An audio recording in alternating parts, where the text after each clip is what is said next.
আগামী নির্বাচনে আওয়ামী লীগকে অংশ নিতে দেওয়া হবে না বলে জানিয়েছেন অন্তর্বর্তী সরকারের উপদেষ্টা মাহফুজ আলম। বলেন, দিল্লিপন্থীদের এদেশে ঠাঁই হবে না, দেশে সেনা শাসন আসার কোনো সুযোগ নেই বলে মনে করেন তিনি। আজ চাঁদপুর ও লক্ষ্মীপুরে দুটি অনুষ্ঠানে মাহফুজ এসব কথা বলেন। চাঁদপুর হাজীগঞ্জ বাজারে শনিবার ছাত্র জনতার সঙ্গে শুভেচ্ছা বিনিময় করেন অন্তর্বর্তী সরকারের উপদেষ্টা মাহফুজ আলম। অনুষ্ঠানে বৈষম্য বিরোধী ছাত্র আন্দোলন ও জাতীয় নাগরিক কমিটির নেতাকর্মীরা উপস্থিত ছিলেন। এ সময় উপদেষ্টা মাহফুজ আগামী জাতীয় নির্বাচন ও বিভিন্ন দলের অংশগ্রহণ নিয়ে কথা বলেন।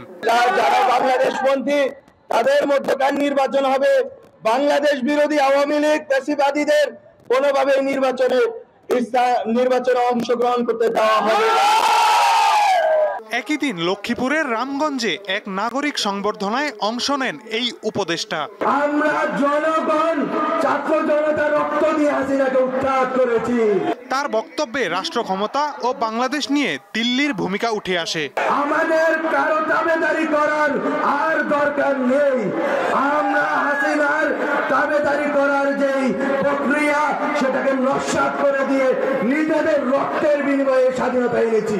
কারো বাংলাদেশপন্থী কারোর সাথে আমাদের কোনো বিরোধ নেই, কিন্তু দিল্লির দাবেদারি করার কোনো প্রচেষ্টা হলে বিরোধ হবেই হবে।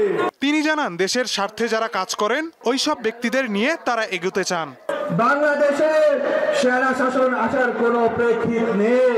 মাহিদুর রহমান, দীপ্ত সংবাদ।